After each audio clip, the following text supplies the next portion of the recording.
Welcome Rahul Sinha sir.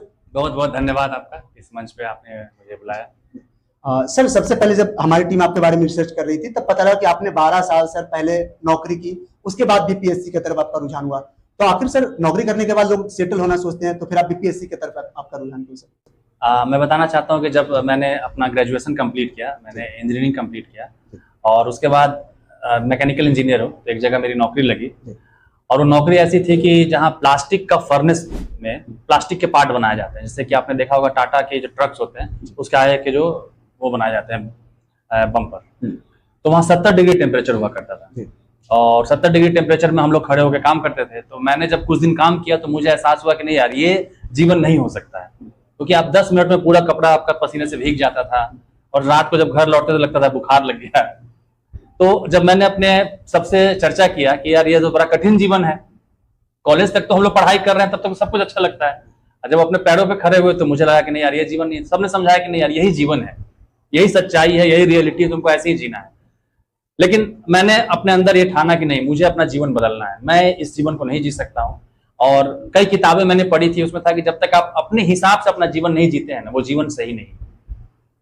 और उसके बाद मैंने तैयारी का सोचा और कई ऐसी घटनाएं घटती गई, फिर मैंने तैयारी का सोचा और तैयारी किया और पहले अटेम्प्ट में सफल। आईआईटी का एग्जाम का 3 बार आपका वो फेल था, इसका क्या कहानी था सर?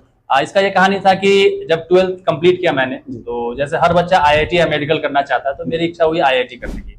तो पिताजी ने मुझे कोटा भेजा आईआईटी की तैयारी करने की। उस वक्त कोटा नया नया स्टार्ट हुआ था और बहुत ज्यादा कोटा का नाम था। और पहला अटेम्प्ट मेरा नहीं हुआ, दूसरा अटेम्प्ट नहीं हुआ, तीसरा अटेम्प्ट नहीं हुआ।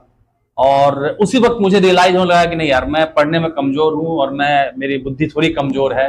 जैसे कई लोग नहीं बोलते कि मंद बुद्धि हो, मेरे 10th में मात्र 52% मार्क्स है। और धीरे धीरे करके हमारे अंदर ही वो बनने लगता है कि नहीं यार, मैं कमजोर हूँ, मैं नहीं कर सकता हूँ, मैं ये नहीं कर सकता हूँ और मैं औसत जीवन जीने के लिए बना हूँ। तो वो धीरे धीरे मेरे दिमाग में वो चीज बस गया था। तो 3 बार आईआईटी में फेल, उसके बाद फिर बीपीएससी, तो फेल होने के बाद इतना आत्मविश्वास कैसे कि फिर फेल होने के बाद बावजूद, और आईआईटी में ऐसा क्या था कि आपने बीपीएससी का एग्जाम निकाल लिया लेकिन आईआईटी का आपसे नहीं हो पाया, क्या था ये पूरा? आईआईटी का एग्जाम इसलिए नहीं निकल पाया क्योंकि उस वक्त मुझे लगा कि मेरे पिताजी ने मुझे भेजा है तैयारी करने के लिए, और इस एग्जाम को अगर नहीं हुआ तो मेरे जीवन पे क्या फर्क पड़ेगा। उस वक्त उतनी मेरी मैच्योरिटी नहीं थी, सोच नहीं थी। जैसे हर स्टूडेंट तैयारी करता है, मैं भी तैयारी कर रहा था, तो उतना सीरियसनेस नहीं था। पढ़ रहा था, एग्जाम दे रहा था, उस वक्त फिल्में भी देखने जाता था, दोस्त का बर्थडे भी मना रहा था, सब कुछ कर रहा था। जो जीवन में अगर आप सब कुछ करते हुए तैयारी कीजिएगा ना, तो आपका नहीं होगा सफलता, आपको नहीं मिलेगा सक्सेस, ये प्रूवन है। तो आईआईटी के समय मेरे अंदर वो भूख नहीं थी कि मुझे आईआईटीएन बनना है। लेकिन जब बीपीएससी की तैयारी कर रहा था तो मुझे लगा कि मेरे ये आखिरी अटेम्प्ट है, अगर अब मेरा सिलेक्शन नहीं हुआ ना, तो फिर मुझे उसी जीवन में वापस जाना पड़ेगा जिस जीवन में मेरा हर दिन दम घुटता है। तो मैंने उस इंटेंसिटी से तैयारी किया, तो और